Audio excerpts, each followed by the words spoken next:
Mark's talking to Obama. Hold on.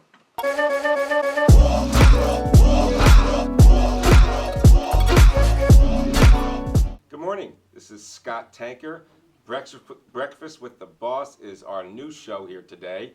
And we are part of a bigger show, which is called Morning Coffee. I'm here with Mark Cook, my co-host, Scott Tanker, and of course, our guest today we'll be talking to is Austin Silver. As you know, we talk about things at Breakfast with the Boss, about bosses and supervisors and people who are enterprising, people who get into business and have to make people or help them do what they do, and have to get people together in a group, oftentimes, to get the job done. So we're here to help you understand how enterprising people do that. We're here with Austin Silver today. How you doing, Austin? Good, Scott. How are you? Good morning, good morning. And listen, folks, Austin is one amazing young man. He's still in college. Don't let that beard fool you. He's still in college. He has a tremendous amount of energy, and he's an enterprising young man. And Mark, I got to tell you, these are the kind of kids that are going to be taking care of us as we get older. I think we're going to be okay. It's very promising to meet someone like Austin because I'll tell you, when I was in college at Rowan, when I graduated in 2003, awesome. I didn't know too many guys like Austin. My friends weren't as enterprising, and energetic, and challenged, smart, right, as Austin is. And it's really amazing what this young man has done. So, Austin, tell us a little bit about what you got going on, man. So let's start with the education side. Your major, what are you focused on in school, and then launch into that other stuff. Okay, so thank you for all the compliments, by the way. So I'm a communications major at Rowan. In my junior year, I am, I guess you would say, multifaceted in my education experience because I've tried a lot of different things. I thought I was going to be a lawyer like my dad. That didn't work out too well.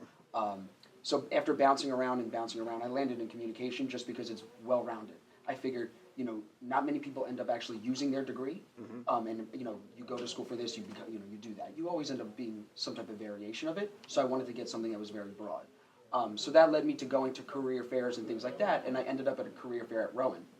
And what that led me to find was Northwestern Mutual. So I went through the process with them. I fell in love with the opportunity of, you own your own schedule, unlimited income, you really get to help people, just all around was fitting for me. And I went through the process, went into the internship, got accepted, but quickly realized that side of the business, what they had going on in their system, which works for some people, wasn't working for me. So literally, I was telling Scott this 20 minutes ago, I realized I love this business, but not here. So what do?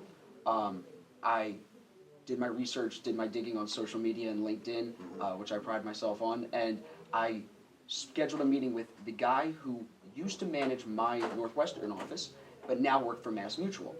I met with him and I said, hey, Steve or whatever his name was, this is what's going on. What do you think? What do you think? And after about 4 meetings, it finally came to me saying, hey, I need to come work for you. I don't want to be there. I want to be with you. Let's make that happen. 6 months later, here we are. I'm with them now. We have 9 different locations. Just opened a new one in Center City, so we're really excited. Nice. How did you get involved in that information? By the way, people, for those who don't know, Northwestern Mutual Life Insurance Company is a life insurance company, and one of the things that Austin does is he's a financial advisor. He's in the process of gaining his licenses and taking exams for Series 7, and he has his insurance license, which allows him to talk about a lot of important things. And in fact, he has a couple other businesses that help him in the communication, his communication experience helps him bring to the table these other talents that he has. On the financial side, you like to deal with millennials. Yes. Tell us why. For a few reasons. One, I think as an advisor, when I got into it, my dad was like, everyone's retiring, you need to sell to old people. I said, I can't. Careful with the old people ideas. I mean, holy moly. Sorry, talk about us. Oh, man, okay, yeah. So I said to him, I'm like, I try, I'm trying to figure them out. I can't because I'm not them.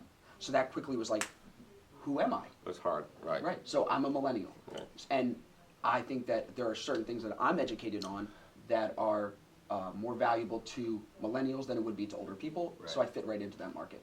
You know what? That's a great thought. We're going to keep going for a minute. We're going to take a break. We'll be back after these messages.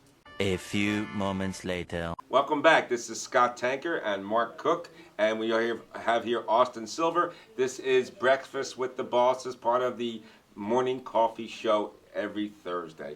So we were talking to Austin about his ability to meet with millennials and share with them the things that are really important that, and we were speaking off camera, that they know but intellectually, but they don't know how to execute sometimes. And sometimes they just don't have enough information to feel comfortable in doing what they think they should do. So they need a little push.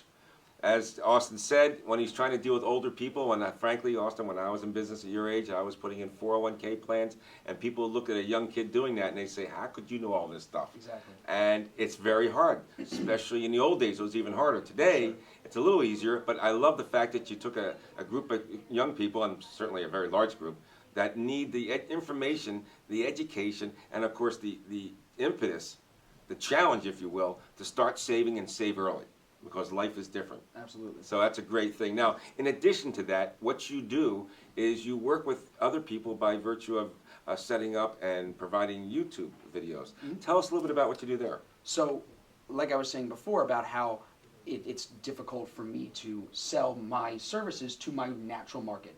Most people that are 21 years old don't have a ton of money to invest, don't have a need for life insurance. You know, they don't fit that stigma. So it led me to thinking, well, I need to get creative with this. I need to market myself to a huge group of people in a different way.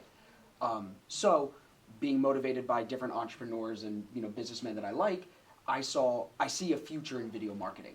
I saw that the internet as a platform is something that not just millennials, but even old people are starting to get on. Easy, That's the second easy, time. Scott, Hold easy. me back. Wait, Yeah. the truth of the matter is that you can't deny the facts. The biggest demo this year is 50 to 60-year-old men growing on Facebook. Right. So that's crazy to some people because you think We Facebook, finally figured it out, okay, dude? Right. They think Facebook is for 18-year-olds that are looking for, whoever they're looking for, their friends. You realize what's happening though is that as you guys join Facebook, these guys are all bailing, Oh, getting it's out, true. and going to My other son networks. says, Facebook is so blasé. Where you been, Dad? Well, I'm sorry, dude. I'm just the way I'm catching up. It's okay. The truth of the matter is we're seeing like a huge technological shift in not just my generation, but across our entire And society. I think a normal one that you'd expect it. You weren't sure what was going to happen, but you expect a shift. And this is it, because Facebook used to be the thing, and of course it's now shifting out into our generation, and you're going to XYZ, we wherever have you Snapchat, Instagram, Twitter, these go. other Right. things. And there'll be something after that. Of course, Right, yeah. And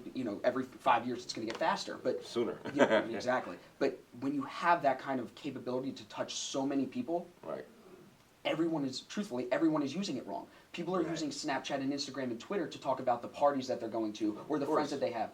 But if you really look at it from my perspective and where I can see it, that video marketing and those social platforms can be used to reach a broad audience for business. Right. Now you're providing education and value to a huge group of people that was before, 10 years ago, couldn't touch it. Well, people have been doing this already in the social arena, making funny videos. Of course. And doing this, doing that. So what you're doing is just notching it up a level with respect to the couple things that are really important to young people, which is your health, which is important all the time. Of course. And when you're starting out, you have to learn how to save. You have to learn how to be responsible. We talked about off camera, you have to learn how to use a credit card. You have to learn how to open a bank account. You have to learn how to look at a lease on a car. These are things that people get they get hurt if they don't understand how important they are. And when you're 18, 19, 20, 21, 22, sometimes even a little older, these are first-time things. And if your parents aren't there for you, because for whatever reason, it may be because you don't want them to be, because you want to be a hero, Right. or whatever. If they're not there for you, these are things that you need to learn about. Now, unless you get on the system and you Google it, which happens, you can easily go to a YouTube expert and say, let me just listen to Austin. He'll give me a 5-minute rundown on these 5 things. I feel a little smarter. I can go out there and buy something. Yep. This is great, and this is what the kids nowadays do for knowledge. Talk about the School of Hard Knocks. It's not like that at all. No. It's like if you can just get your fingers on the Google or the guy like Austin Silver or anybody like that, then you're solving a lot of your problems. People out there, you need to listen to someone like this who's out there doing what he thinks is good for everybody, and it is, and you need to dive into that. There's no question. Absolutely. And kind of what else it has really showed me very quickly. Again, I'm new into the YouTube show. I had 5 months of planning, but it's only been out for 2.5, 3 months now.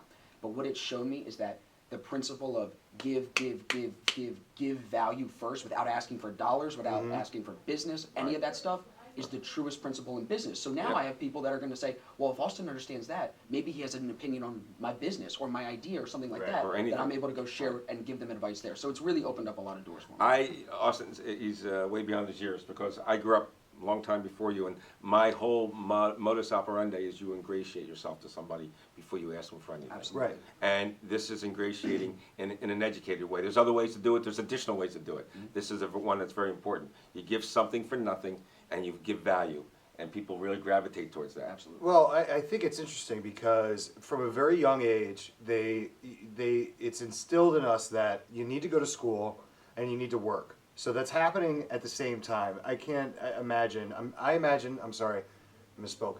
All of your friends have jobs. You're all going to school. You all have some sort of job that you're trying to make money with Absolutely. at the same time to not leave school with tons of debt. So it's nice to have somebody that understands that stuff and how the money is important and how that can work. I would much rather talk to a peer like you, who I've seen in class or I've seen on campus, than unfortunately somebody older who I don't relate with, right? So if I'm in school, I'm making money, I'm trying to build my future, obviously that's why you're in school.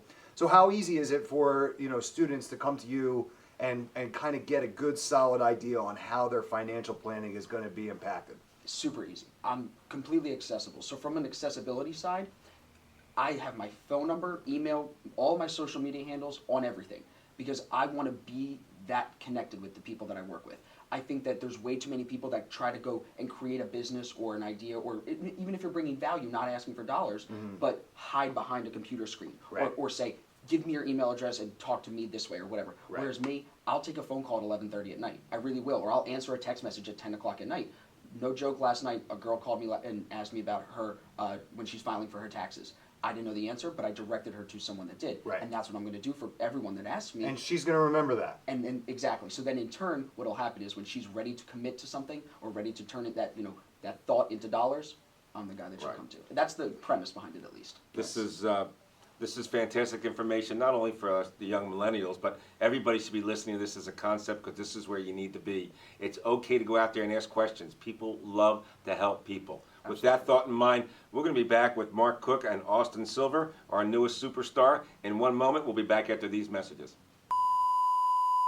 Welcome back. This is Scott Tanker here with Austin Silver and Mark Cook. We are here at breakfast Breakfast with the Boss, and we are here with morning coffee, and we're here every Thursday from 9 to 11. Sure. Sure, or 9 to whenever, right? Ed, how you doing over there? Our production manager, as always, never gets the credit he deserves, but he's back there working his little buns off. Thank you, Ed, for all the stuff you do. We're here with Austin Silver, and we're talking about millennials. We're talking about how do we get to them? How do we educate them? How do we make sure they're doing the right things because we want them to, because it's good for everybody. And that's the bottom line. Now, what Austin told me offline, off camera, earlier today was a lot of kids are consciously, not because they want to, not because they think it's the greatest thing in the world, they're doing it because it's a business decision. They're staying home. Yeah. After college, they're living at home. They understand the economics. They say, I'm going to live at home. I'm going to try to save money, although many of them, I think the first 10 years of that concept, didn't save money. Now we turn the corner and say, I'm staying home for a reason. Not because I'm a bum, it's because I want to save money. So I'm going to stay home. I'm going to have mom cook with me, for me, with me. I'll have laundry done for me, with me. I'll have a roof over my head. I'll have very little, if any, cost. And I'll use that time to save money. Now that to me is productive. Absolutely. My concern was in the past was they were living at home, but they weren't saving money. Right. So tell me a little bit about what you see and what you think you've heard out there. So I think that it's more important for us, especially today with who we're talking to speak to the people who are floating, like I like to call it, in between, like nothing. It's really what it is. Because if you stay home, if you graduate with your degree, especially if you've gone into debt to take out that degree, if you go home and say, Mom and Dad, can I just live here for like 6 months to a year, maybe even a year and a half, while I figure out a great job that can use the degree that you guys helped me pay for, that I took out loans for, and I can save money while I'm with you because I don't have to pay for rent, I can eat your food every night, Mom, and all that stuff. That's great. They don't need what we're talking about. But it's the people that are, I graduated with a political science degree or whatever it is, and I'm going to go home and hopefully find a job with no idea, with no drive or no direction. Those are the people that are going to end up, like you said, getting to, oh, I'll stay home for a year, to, oh, I'll stay home for 5 years, and now I'm still working that part-time job that I started working when I graduated.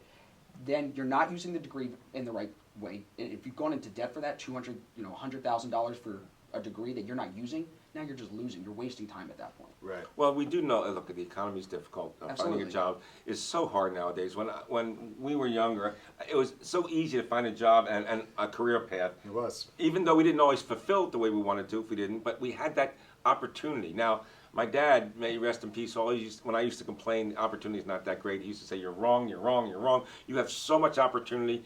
I can't feel like I can say that to the millennials. I don't know why, but some of me wants to say, well, my dad said it, it must be true. And the other part says, well, look what I see out there. I see these MBAs and I see these smart kids that can't get a job that qualifies them the way they, like to run their careers or learn how to, decide where they want to go. And it's we have an interesting dynamic sad. in this country. I think the term millennials it has a negative connotation to it. Absolutely. And it really shouldn't, because I hate to break it to everyone that they are the largest group in this country right now, and they will be the ones that make the decisions that shape our future. This is why guys like Bernie Sanders are gaining momentum, because they're talking to him. They're not talking to you. He's not talking to Bernie you. hasn't called me He's yet. not talking to me. He's talking to guys like Austin, because he understands that tapping into the younger professionals, the professionals, the students, the people that are trying to raise themselves up, they feel lost. They feel like they're not getting the attention that they deserve. They're going to control the entire economy almost in just a few amount of years. So that's huge. Yeah. If they're going to be controlling where money's going, you need to target to them. But I want to say something to what you said, Scott. You said that it's really hard to say to people like me that there is an opportunity. And I would disagree with you only because of this. In 2016, with, like we talked about earlier, social media and all these things, that right now you don't need a TV in your house. You don't need a home phone anymore. There's things that are shifting that if you can see it from afar and see that literally what we said outside, that I could start a business almost entirely from sitting at home because of the internet, I would disagree. And I would say that now is the biggest opportunity time, maybe even in the past 10 or 15 years, because I can take a passion, a side hobby, whether it be making a video show or whatever you like doing, and turn it into hard dollars just by using the factors and the resources that I have online. Well, what's really interesting is that you guys are both right, because what you're talking about is a different type of opportunity than what Scott is talking about. Scott is talking about the traditional outlets for opportunity were different than they are now. You're talking about a newer wave of opportunity. using technology more than ever before. One's not right, one's not wrong, except that Timing's different. the timing is different, right. Right. Now, it's very interesting, though, that we can have this conversation, and we do find people like Austin that have this multi-talented approach, and frankly, it's incredibly refreshing. And then you wonder, but do you focus on one particular thing? But the answer is, I don't have to yet.